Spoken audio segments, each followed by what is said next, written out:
Bom, como a gente contou no início do Estúdio CBN, a gente vai voltar a falar aqui um tema não exatamente novo e nem inédito pra gente aqui no Estúdio CBN, mas a gente vai voltar a falar sobre o uso da religião para mobilização política.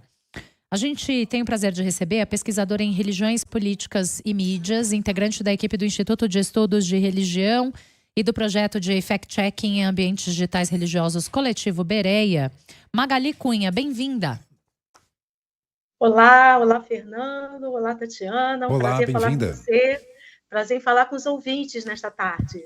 Bom, vamos lá. Quando a gente falava aqui, Magali, sobre a presença de evangélicos no ato em apoio ao ex-presidente Bolsonaro na Avenida Paulista no fim de fevereiro, a gente recebeu muitos e-mails, muitos não, mas a gente recebeu alguns e-mails de ouvintes e porque foram alguns, mais ou menos no mesmo sentido, nos chamou muita atenção para que a gente tratasse desse assunto. E um deles, o Marcelo, disse assim: vocês precisam conhecer melhor esse rebanho difuso e heterogêneo que é o povo evangélico. Qualquer generalização é imprecisa. Então, a partir da afirmação desse nosso ouvinte, quero começar te perguntando, quero começar te pedindo para nos explicar quem é o evangélico hoje, né? Como ele diz, é uma turma heterogênea. E qual é a relevância desse público e desse eleitorado na sociedade brasileira hoje? Então, evangélico virou sinônimo de todo cristão, cristã que não é católico romano ou que não é católico ortodoxo, que é a outra versão do catolicismo no Brasil. Então, dentro desse guarda-chuva, nós temos uma diversidade enorme. A gente não pode, chega a ser uma certa irresponsabilidade tratar esse grupo de forma homogênea. O ouvinte que enviou a pergunta e fez essa afirmação está de parabéns de olhar assim, não é porque a gente tem caído numa armadilha de homogeneização desse grupo, que é diverso, que está no Brasil desde o século XIX, chegou com os missionários, mas os missionários já chegaram de grupos diferentes naquele momento. Nos anos 2000, chegam os pentecostais, com uma diversidade também enorme, e essa religião que foi sendo transformada ao longo do século XX por experiências diferentes, relação com as mídias, depois relação com a política, relação com o mercado de bens e serviços, que é bastante amplo também. O jeito de fazer a religião, o jeito de experimentar a religião foi se transformando, e são muitos grupos, e transbordando a vida das igrejas, né? A experiência evangélica passa a ser vivida em espaços os mais diversos, tem a música gospel, tem esse mercado de bens e serviços, e as igrejas, que são muito diversas. E esse mundo da política trouxe os evangélicos para o protagonismo, né? Que aí chamou muito a atenção, mas fica muito difícil a gente tratar este grupo como um grupo só. Magali, pesquisas mostraram que os evangélicos eram quase 30% do público de 185 mil pessoas na Paulista, nesse ato que a Tati falou em fevereiro, no final de fevereiro. E foi organizado e convocado por Silas Malafaia, que é um líder evangélico que tem peso político. Os católicos eram 43% do público. Outra pesquisa, mais recente, Datafolha, mostrou que da população evangélica, 62% desaprovam o governo Lula. Eu queria te ouvir como a religião tem mobilizado eleitores da direita ou então da extrema-direita, para a gente ter esse cenário. Então, essa questão da relação entre religião e política não é novidade, a gente sabe disso. O Brasil já foi colonizado com base na religião, no catolicismo ibérico, né, lá de Portugal, já chegou aqui os colonizadores junto com a religião. Ao longo de muitos anos, nós tivemos essa experiência de o catolicismo ser a religião do Estado. Isso foi se transformando dentro desse quadro de pluralidade religiosa que a gente enxerga no nosso país. E é uma experiência de religião com política que também não é só do Brasil. Dos anos 2010 para cá, nós temos observado uma apropriação no Brasil e em outros lugares do mundo de um certo populismo de extrema-direita que faz uso da religião. Alguns estudiosos vão chamar de populismo religioso. Esse não é um tema que a gente usa muito no Brasil, está mais sendo trabalhado mais na Europa, nos Estados Unidos, mas chama a atenção da gente observar que são procedimentos muito semelhantes, que a gente observa em lugares, Estados Unidos, certamente, na Hungria, na Turquia, que não é nem cristã, pelo viés do Islã, e no Israel também, o judaísmo também. Então, é um fenômeno de diferentes grupos religiosos, de diferentes religiões, trazendo uma relação de mão dupla com a política. Por que de mão dupla? Em algum momento, a gente vai ter a politização da religião, e em outro momento, a gente vai ter a sacralização da política. Eu não sei se eu estou sendo clara, tentando traduzir esses estudos de uma forma simples. Mas, em algum momento, a religião é usada politicamente, como sempre foi, eu disse isso aqui, não é novidade, mas dentro desse fenômeno da chamada extrema-direita ou da ultradireita, a religião legitimando um certo regime, uma certa comunidade política ou partidos contra inimigos que essa corrente política elege. Então, o populismo é assim, né? É o povo contra certos inimigos. Então, a religião entra para justificar essas ações políticas contra os inimigos do povo, que acabam sendo os inimigos de Deus nessa leitura.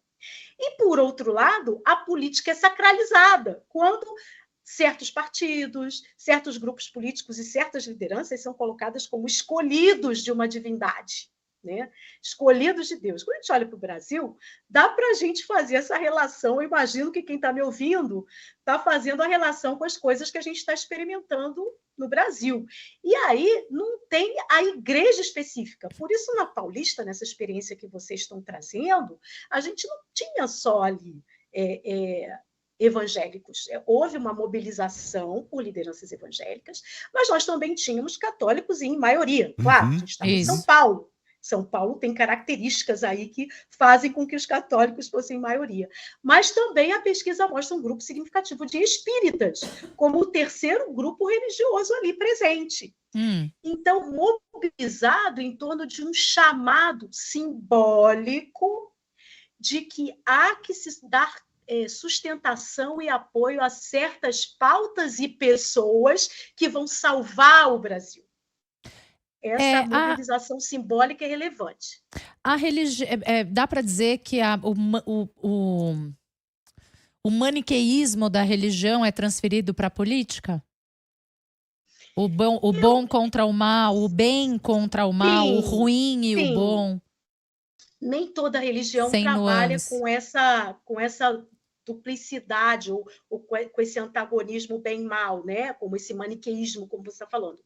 Isso é típico do cristianismo. E aí esse apelo do cristianismo e de leituras cristãs também. Os evangélicos, por exemplo, no Brasil, foram estabelecidos com base nesse dualismo. Bem, mal, pecado, santificação, salvação, perdição. Isso é muito Aí a gente tem que pensar nos imaginários religiosos. E aí esses imaginários vão sendo muito bem trabalhados politicamente e por gente que nem é muito... mas que acaba fazendo uso na política desses símbolos e desses discursos imaginários religiosos para convencer uma parcela da população. Para encerrar esse episódio paulista, nesse ato... você citou Israel e um dos destaques, digamos assim, foi a quantidade de bandeiras de Israel que foram exibidas. Israel, que como sabemos está em guerra contra o Hamas, foi atacado num ato terrorista horroroso em outubro e desde então vem bombardeando a faixa de Gaza, matando milhares de pessoas, sobretudo mulheres e crianças. Te pergunto, de onde vem o aparente alinhamento religioso e político com Israel? Ou melhor, vou fazer de novo. De onde vem o aparente alinhamento de parte dos eleitores religiosos com Israel e de que maneira esse alinhamento religioso tem influenciado o debate público-político? Tá. Então, a gente tem duas coisas aí. Primeiro, uma leitura teológica muito antiga, entre evangélicos especialmente, que se chama a leitura do dispensacionalismo. É uma Ah, palavra difícil, né? Que é Da isso? dispensação. Ou seja, a salvação de Deus virá sobre a humanidade quando Israel estiver de volta totalmente para sua terra. Essa é uma leitura muito antiga, que vem lá de meio do século XX, que vem lá de trás, vem dos Estados Unidos, de evangélicos conservadores dos Estados Unidos, e fazem essa leitura teológica e que influencia bastante evangélicos da América Latina e de outros lugares do mundo, inclusive o Brasil. Então, essa é uma leitura. tá. Então, esse apego por Israel tem o imaginário de Israel como se o Israel que está lá agora, o Estado de Israel fazendo política, fosse o Israel da Bíblia. Há até uma leitura, uma certa leitura ingênua de pessoas que não entendem bem essa teologia do dispensacionalismo e que olham de uma forma pura e ingênua de que como se aquele Israel de lá fosse o Israel da Bíblia, sem entender a política e a forma como aquele Israel que está lá hoje foi constituído. Então, essa é uma questão. A outra questão é o chamado sionismo cristão, que é uma tendência política a partir das leituras teológicas sobre Israel, como se esse Israel, Estado de Israel, fosse o Israel bíblico, uma leitura política de apoio incondicional a Israel dentro de uma lógica sionista do direito a território, do direito político, com base na política sionista que é assimilada dentro do cristianismo. Então, a gente tem essas duas vias que vão caminhando dentro das igrejas, muito especialmente no mundo evangélico, mas não só, no catolicismo também, e que vão determinar esse tipo de apoio. Magali, aí logo depois veio a declaração do presidente Lula, a fala que o presidente fala sobre que ele afirma ou compara o que acontece hoje entre Israel e Hamas ao Holocausto. E a Quest, a pesquisa Quest, mostrou que a aprovação do trabalho do presidente Lula caiu em fevereiro e foi puxado pelas falas sobre essa comparação. O grupo dos evangélicos, 69%, foi o que registrou maior desaprovação a essas falas do presidente. Como é que reverberou essa frase entre os evangélicos? Então, de fato, houve reações por grupos evangélicos que têm mais visibilidade midiática, né? Então, esse é um parênteses que eu preciso abrir nessa nossa conversa para a gente falar justamente do começo do nosso papo aqui, que evangélicos não pode ser tratado como um grupo homogêneo. E é uma dificuldade das pesquisas de opinião. Nós temos a pesquisa de opinião. Você é o quê? Você é que grupo religioso? Evangélico. Mas dentro dessa categoria evangélico, nós não temos nem a distribuição que o IBGE faz por grupos evangélicos distintos, e não temos a classificação social dessas pessoas que não são só evangélicas. Ninguém é só evangélico nessa vida. A pessoa é mulher, a pessoa é homem, empregada, desempregado, estudante, idade, raça.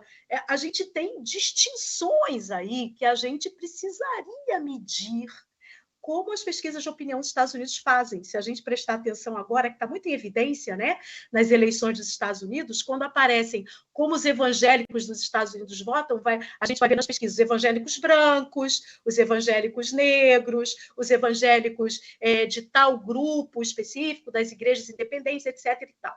Nós não temos isso no Brasil. Então, a gente tem um perigo de avaliar equivocadamente esses fenômenos. Claro, a afirmação do presidente Lula bateu, foi usada politicamente e foi interpretada por alguns grupos religiosos que são alinhados com certas figuras midiáticas que fizeram uma exploração religiosa desta fala. Mas eu acho bastante simplista a gente fazer avaliação de apoio ou rejeição ao presidente Lula por causa dessa fala. Porque a gente não tem a medida de quais foram esses evangélicos que avaliaram a fala positiva e negativamente. A gente não tem essa medida. Mas a religião e a política usaram dessa fala para promover coisas, né? A gente tem 2 governadores brasileiros agora em Belém, Israel. em Jerusalém, Estão em Tel Aviv, não sei. Não sei. Estão em reunidos Israel para um com o evento. primeiro-ministro. Não foi um convite oficial de Estado feito pelo governo de Israel. Foi uma ONG, empresários brasileiros que levaram, pelo menos o governador de Goiás, Ronaldo Caiado, e o governador de São Paulo, Tarcísio de Freitas, para lá. Estando lá, eles pediram uma audiência, essas informações do Guga Chakra, inclusive, com Netanyahu, e sim, foram atendidos. Não dá para dizer que essa viagem não é uma viagem política e também não dá para dizer que essa não é uma viagem que está deixando de lado aspectos religiosos. Não, completamente. É exatamente isso que voltamos para o começo da nossa conversa. É o uso político da religião. Neste caso, pela extrema-direita brasileira e quem está brigando, vamos chamar assim, pelo espólio de Jair Bolsonaro, que agora é inelegível, e a gente tem políticos brigando por quem é que vai herdar esse apoio político aqui no Brasil. Então, se havia essa aliança entre Jair Bolsonaro e Netanyahu, entre o governo brasileiro e o governo de Israel, enquanto Bolsonaro estava no poder, e essa foi uma estratégia política assumida aqui, havia, então, já esse caminho aberto, então, há esses políticos lançando mão dessa articulação, e há, por parte de Israel, que também tem a comunidade internacional de olho nas ações, nos crimes de guerra que estão sendo cometidos, tentando fazer uma política de capturar apoios, e aí faz uso da fala do presidente Lula a seu próprio favor, e é o que a gente observou. Então, é fato que há uma utilização política do símbolo Israel, do Israel imaginário, para a captura de apoios e de convencimentos políticos aqui dentro do Brasil também. Tá. Magali, eu quero voltar num fato recente e te ouvir sobre ele. Recentemente, a partir da participação de uma cantora religiosa num reality, influenciadores e influenciadoras religiosos passaram a se manifestar nas redes sociais, denunciando, entre 1000 aspas, a questão da exploração sexual infantil no Marajó, que obviamente existe, é muito séria, como acontece infelizmente em outras regiões do país. Essa não foi a primeira vez que a gente vê Marajó estar em destaque pelos mesmos motivos, né? Por exemplo, a ex-ministra bolsonarista Damares Alves foi alvo de uma ação civil pública do Ministério Público por mentiras ditas por ela em relação ao arquipélago que fica no Pará. Essa ação pede que a União e a ex-ministra sejam condenados ao pagamento de 5 milhões por danos sociais e morais coletivos a serem revertidos em favor de projetos sociais destinados à região. O Ministério Público considera que a propagação de mentiras pela ex-ministra gerou danos sociais e morais coletivos à população do arquipélago porque confunde a sociedade e prejudica a execução de políticas públicas sérias. Quer dizer, a gente pode resumir essa história mais ou menos assim. Lançam mão de algo indefensável, que é a exploração sexual infantil, para organizar um grupo religioso. Você pode explicar para a gente se esse pode ser um exemplo de mobilização política pela fé? Total. Inclusive, nós temos, eu trabalho, você anunciou quando me apresentou, num projeto que faz fact-checking de o que circula em ambientes digitais religiosos. E o tema Marajó explodiu nesse fevereiro com o reality gospel, e a cantora que mencionou isso na canção e na fala que fez durante a apresentação e retomou esse tema que havia sido, como você acabou de dizer, Tatiana, lançado durante o período da ministra pastora Damares Alves, enquanto no governo. O que nós identificamos aí? Esse caso que ocorreu agora, ele foi uma estratégia, sim, que é parte de uma estratégia da extrema-direita de criar pânico moral, o que a gente chama de pânico moral, usar temas que afetam emocionalmente as pessoas e que tem a ver com a moralidade, geralmente situações que envolvem a sexualidade humana, e o pânico moral, criado também em torno de situações que estão muito distantes da pessoa. Por que é Marajó e não é São Paulo? Por que é Marajó e não é outro lugar do Brasil onde as pessoas conhecem histórias, têm histórias? É um lugar distante. A Amazônia é mítica também, a gente está falando tanto de míticos aqui, de situações míticas, né? A Amazônia é mítica, aquele lugar distante. E isso foi muito explorado naquele momento lá atrás do governo e volta no momento em que a extrema-direita precisa de apoios, especialmente no período eleitoral. E esse tema da sexualidade é sempre explorado em períodos eleitorais. O nosso projeto de checagem atua intensamente em períodos eleitorais, especialmente com temáticas relacionadas à sexualidade humana. Então, o tema Marajó volta e certamente com uma articulação orgânica, porque muita gente participou, influenciadores digitais. Inclusive foi na semana que antecedeu o ato marcado na Avenida Paulista, e isso certamente não é uma coincidência. Não é. Na nossa checagem, nós colocamos lá que é uma questão verdadeira, mas a forma como foi propagada, ela foi propagada de forma imprecisa, sem dar as informações de fundo do ocorrido no passado e do que as organizações de direitos humanos estão dizendo em Marajó, por exemplo, do exagero, de que outras partes do Brasil também sofrem com esse problema, e por aí vai. Mas eu queria que você explicasse, Magali, o mecanismo de comunicação. Como é possível você utilizar da fé das pessoas para regimentar esses fiéis para a sua ideologia política? Sim. O que nós temos? Nós temos a eleição de temas, que geralmente são temas que afetam aí a questão do afeto emocionalmente às pessoas religiosas. Sexualidade é um tema fortíssimo. Perseguição a cristãos, risco de fechamento de igrejas, a chamada cristofobia. Esses dois temas, sexualidade e fechamento de igreja, perseguição a cristãos, mexe fortemente com esses imaginários. E o terceiro, que é a questão da saúde, vacina, doenças, porque a saúde, as pessoas vão muito a igrejas em busca da cura para os seus problemas. Então, se você recebe um comunicado de que tem alguma coisa que ameaça a sua saúde, você tem um inimigo aí a ser enfrentado, que pode ser a vacina. A mesma lógica do inimigo. Então, esses três temas, eles são identificados por criadores de conteúdo. São pessoas que existem, contratadas especialmente para criar conteúdo que afete diferentes segmentos sociais. E um segmento é o religioso. Então, vai ser utilizado conteúdo, no caso, como alvo maior são os cristãos, conteúdo da Bíblia, pregações religiosas, orações, símbolos, para convencer com esses conteúdos.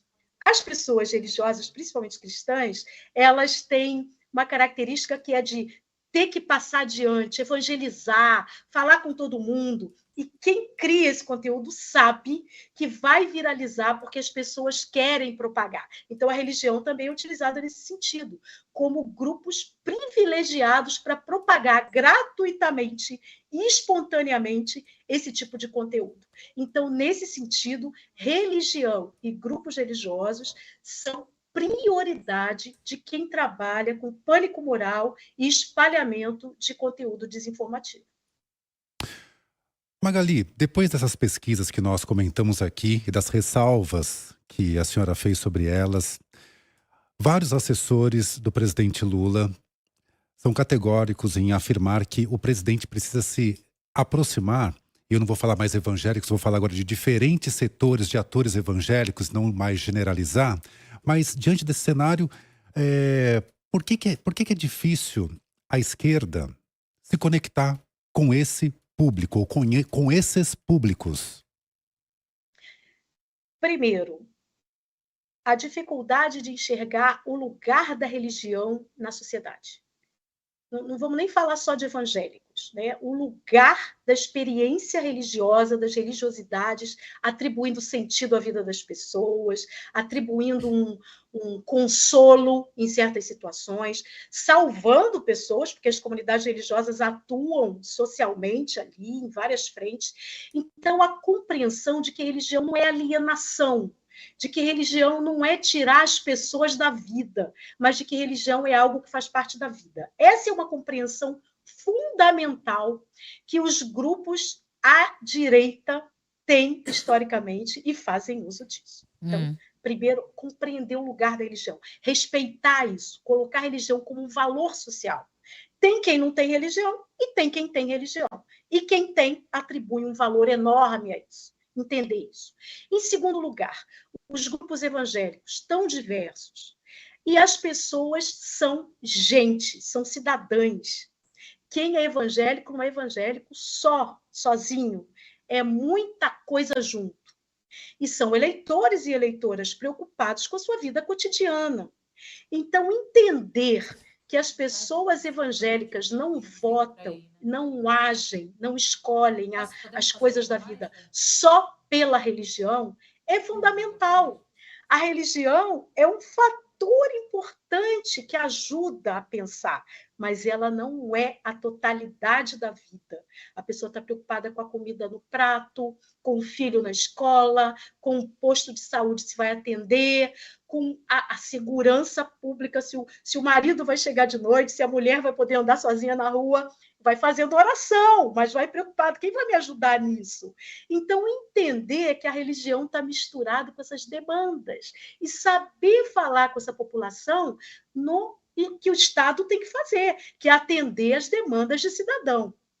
O Estado não tem que atender a demanda religiosa, o Estado tem que atender demandas de cidadãos e entender que a religião é um componente que está misturado nessa vida.